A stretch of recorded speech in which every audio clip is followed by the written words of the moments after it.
Hello.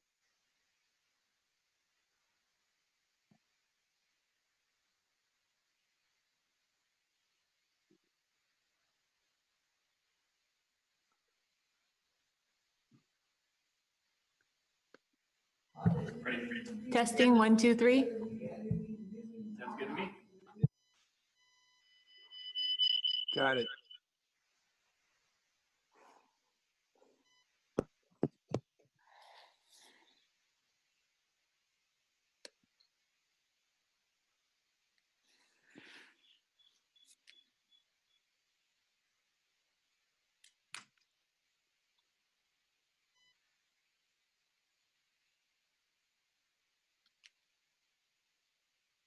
Dan, can you hear me?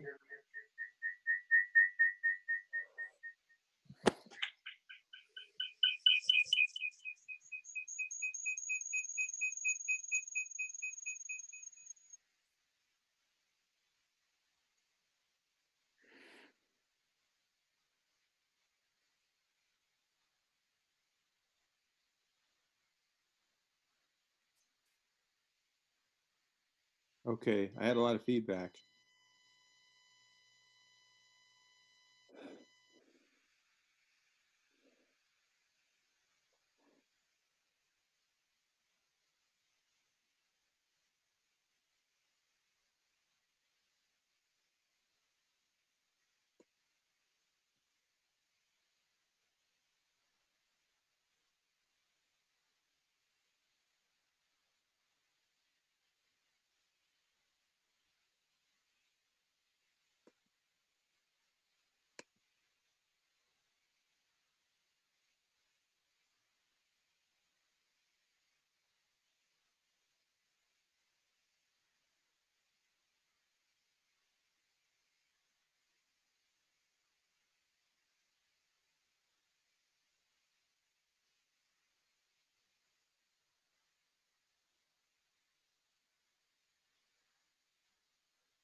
I'm going to test again. Testing 1, 2, 3.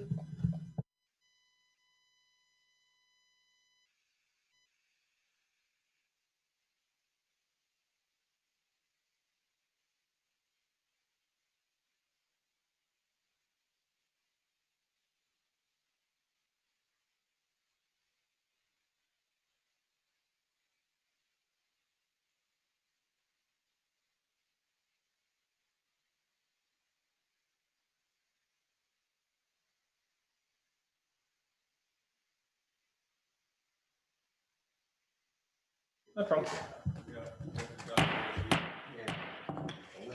I now call the Ripon City Council special meeting of June 2nd to order. Lisa, will you please do the roll call? Councilmember Leo Zuber. Present. Mike Restuccia. Present. Dean Euchre. Here. Vice Mayor Daniel DeGraff. Here. Mayor Jake Parks. Present. So moving on to resolution. This resolution approves the City of Ripon's COVID-19 Small Business Assistance Grant.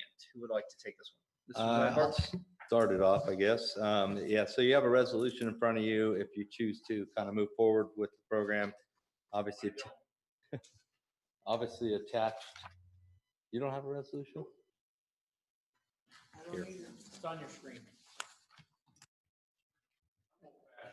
It's, It wasn't sent out. Yeah. so the program, actually, from the last meeting, we did put together a draft program. It didn't change much from the last meeting, except for we plugged what we thought the council was kind of leaning towards as far as the dollar amount. We are looking at offering a grant of $3,000 to cover rent, utilities, and payroll to eligible small businesses. We did try to define what a small business, or what we call a brick and mortar business, would be here in town. And only one brick and mortar business or one location is eligible for that grant. So you can't have partnerships applying for 2 grants and receiving it, or somebody subletting a place inside of a brick and mortar business that doesn't necessarily have their own storefront getting a grant as well. The eligibility requirements are in the criteria and program guidelines. Basically, they must be considered a non-essential business. Thus, is mandated to shut down by the state of California. The only exception to the non-essential business requirement would be a sit-down or dine-in restaurant. For-profit entities only, 0 to 40 part-time and or full-time employees. Businesses have to be located within Ripon city limits, have to have had a business license as of March 1st.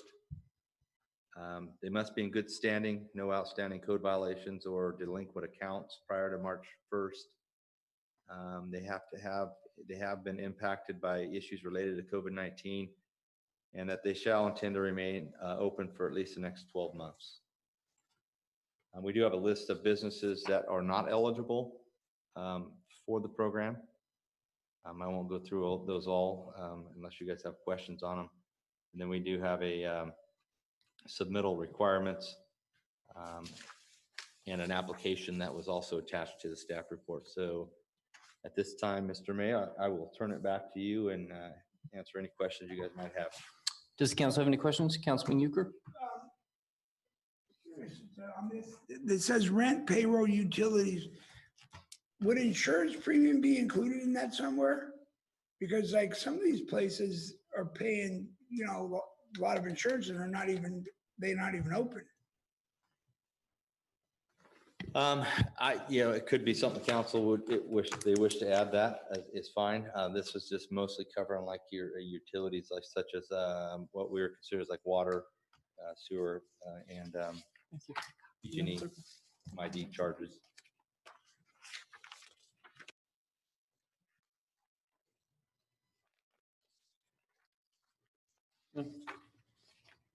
Does council have any objections to adding insurance on there? So insurance premiums?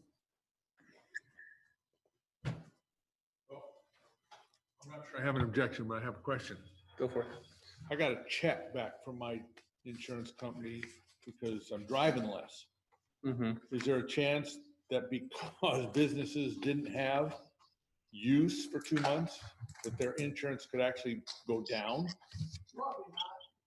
But I mean, like for me, I got a discount because my insurance is with a lot of these businesses in town. They don't have, I don't mean to be, they're brokered out. And those brokerage companies, they typically won't give refunds. You know, like Farmers Insurance, State Farms, Allstate, all those business places, if you're insured with them, then you're AAA, whatever, you'd probably have a pretty good chance. I mean, we gave refunds back too. And I got a refund off my personal insurance for my homeowner, I mean, my business, but I'm with my company. But like bars, nobody, no, like State Farms or Farmers, we don't insure bars. You know what I mean? That you have to broker that stuff out to these specialty companies that are out of state and stuff. And that I would say they're not gonna credit I you have back. 24 insurance policies, all kinds of stuff. You know, I got a $50 refund just for the auto piece of it. That's it. I guess my other question then would be, given the three things that are in the list, and we're basically covering 2.5 to 3 months worth of time, is the total going to come to the amount of money we're providing? Close enough to it.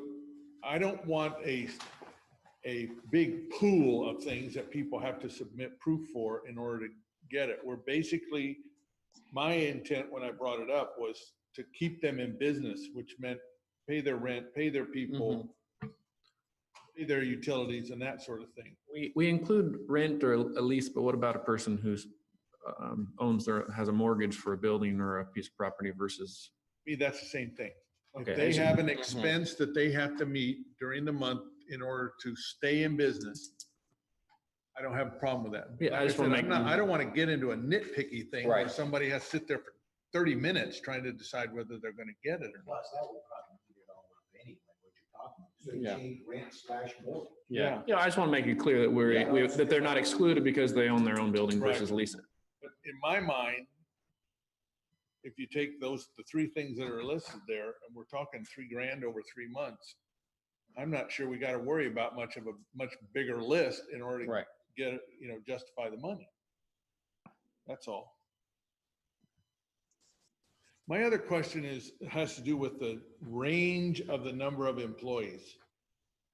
The one that I think Lathrop, theirs was 3 to 20. We're going all the way out to 40. Is there a reason? Yeah, so the reason for that is we did look at our business license list we have here in town for it's like 500 and roughly 570, I think, businesses in town. A lot of the businesses, if they're a partnership or sole proprietor, just list 0 for employees. So the 0 came from that because some of these businesses, I think we wanted to, well, at least what I'm assuming is the council would want to help kind of your service industry business, nail salons, even maybe the pet groomer here in town. I don't know if she's got any employees, but so those are the businesses I think we wanted to try to help. The 40, we did look at kind of the restaurants here we have in town that I think have been fairly impacted, and that 40 kind of just squeaks in some of our restaurants. They have a lot of part-time employees, so that number gets driven way up. Like a Pizza Plus has a lot of kids that work there. Fina restaurant that just opened this last year has quite a few people. Okay, so the number is viewed as a cap. Yes, so if they're over 40, they would not qualify. Okay, So I got it. All right. And if they're sole proprietor, then they do. yes, that's whether the 0 captures that Yeah. as well.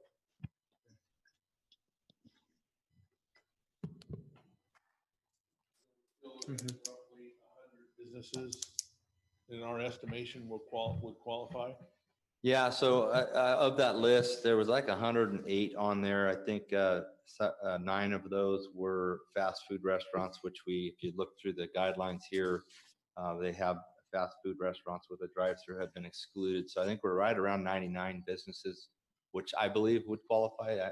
We think we've captured most of them, but we did kind of drive around and take a windshield survey of the businesses as well to make sure we weren't missing any, but should be roughly right around 100 businesses. I don't have any more questions.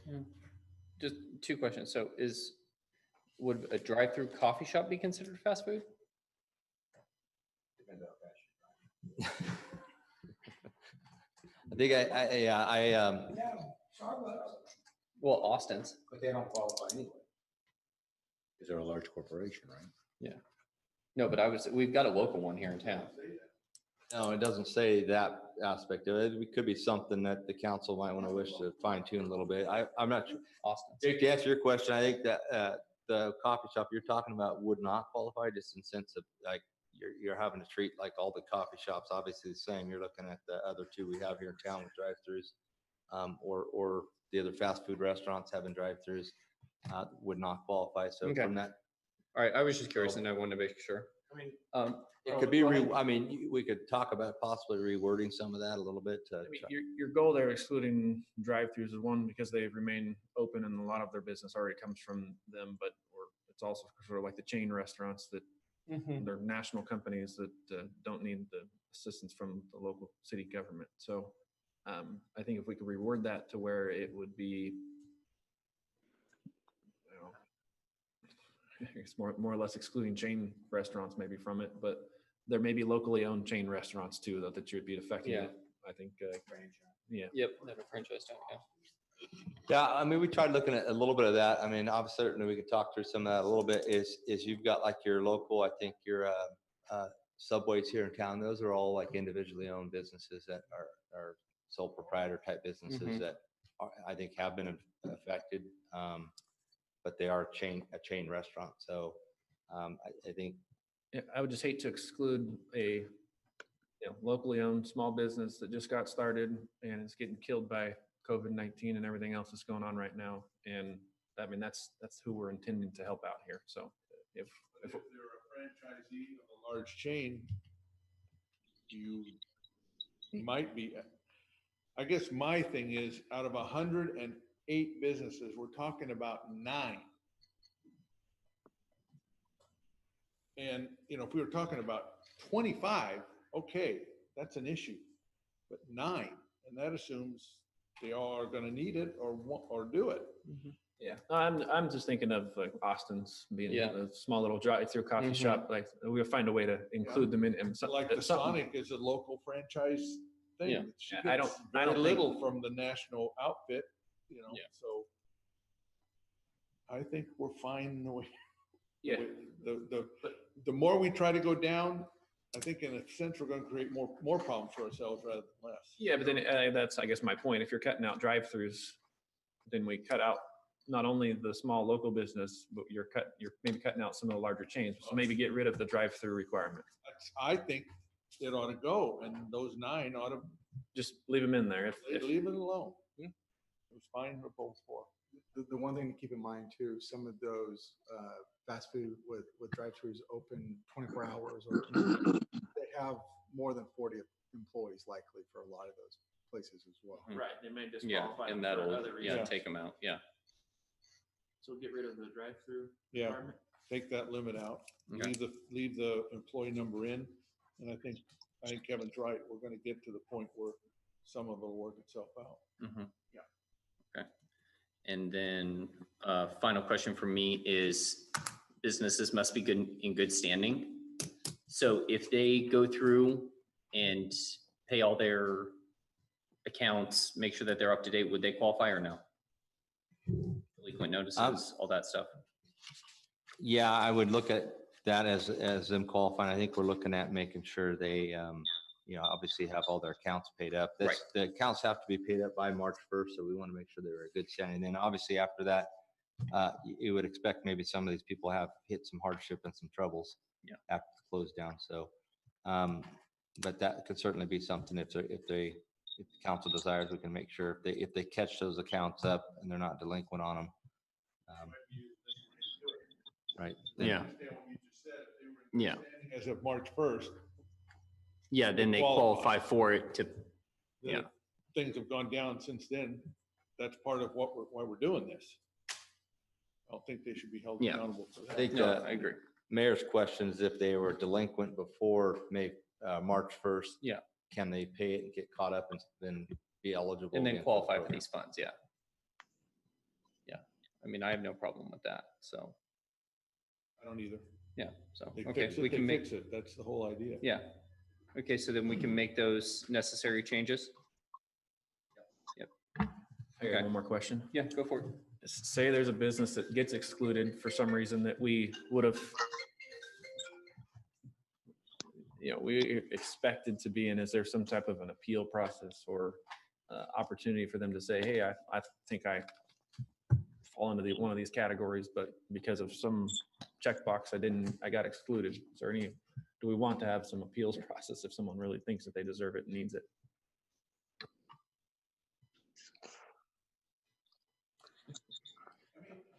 Well, Kevin, Discretion.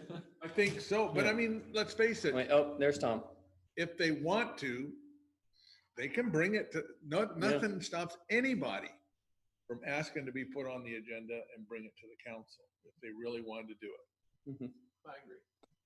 well, but if you don't specify an appeal procedure, that's what will happen. If you do have an appeal procedure, then they have to follow that procedure. So, we could add anybody dissatisfied with the decision of whoever's administering the program has the right to appeal to the city administrator, but no further, unless the council wants to take up these appeals. It's up to you guys. Oh, I don't, that wasn't my intent. I don't want to have to sit here and look at individual businesses and. I was going to nominate you as the appeal person. No, I just want some discretion to be available to staff to say, hey, this was overlooked for some reason, and they do meet the intent of That would the be program. Yeah, well, as Tom said, we can put in the appeals person Are you to putting a group Kevin, together? if Kevin's okay with that. Yeah, I nominate Kevin. Yeah, that's fine. And with these type of programs, there's always that one business that meets all this and there's 41 employees there. Yeah. And, so those are the kind of things we could talk a little bit about. Could tweak that stuff, but I mean, you might want to put a board together though, 3 or 4 people, groups, before you reject somebody. yourself. I mean, if you're gonna give everybody the money, then there's no reason to have it. But if you're gonna reject somebody, there should be a backup system. I agree. I sort of disagree with that because in my experience, it does not matter where you draw the line. There's Somebody's always gonna be going to be left out. somebody right on the other side. Yep. So if you move it for them, then it's the next person who's just on the other side. Yeah. I think the idea is we have a system and a set of rules. You have a group that has 41 employees. They really don't have, they might not like it, but I think what Daniel's point is that somebody left something out or they didn't put something in or something's a little bit different than what it was.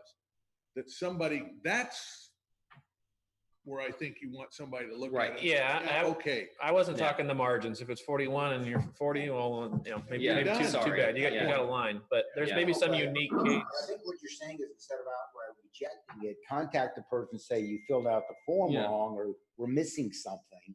Yeah, More of that than yeah. It's always some technicality to get somebody that we intended to get Right. money, and then they don't because they don't want to check some box. But if it's these are the limits, those are the limits. Sorry, Yeah. but yeah, if there's You're always going to get, well, then why isn't it 50 people? Why isn't it 60 people? Exactly. Why That- isn't it 70? that Hey, is once you 62. start, it never stops. Yeah. Just keep going. Yeah. So you could have language in there that says that the whoever's administering or issuing these grants can approve or deny applications if overall it is not consistent with the purposes of the program, or overall it is consistent with the purposes of the program. In other words, kind of a catch-all. When we talked about in good standing earlier, what if a business is just about to pull the plug and they say, well, I'm not looking at my free $3,000 from Ripon. We want to deny that application if we have evidence of that. Yep. Right. So something that just says, that the administrator of the program can approve or deny applications based overall on whether they are consistent with the purposes of the program. Yeah, so that way, even if somebody technically says I can check all the boxes, we can act accordingly. Does that make sense? Yes. Yeah, that does. Yeah, I guess my thought was that it would be more so on the side of does comply, or sure. you would just include people that maybe didn't fall into it, not necessarily exclude people that do, but for some technicality, we're going to exclude them. So it would only be inclusive of additional people. You could only add people that maybe would have been excluded one way or the other. that make Uh, sense? Yeah, that makes sense to me. If that's a policy question for the council to decide, and I understand the logic of that. We don't want to be looking for goblins around every corner on this thing, but I understand where you're going with that. Well, and the other thing I wanted to clear is that we're gonna set the limit's $300,000. Yeah, When the money's gone, it's it's over gone. with. Yep. First come, first serve. Yeah. Same thing, you get that 101st person who decides they want to do it. We You wrote have the the last check yesterday and we're done. Yeah. You have applications already? Yeah, it's in the thing.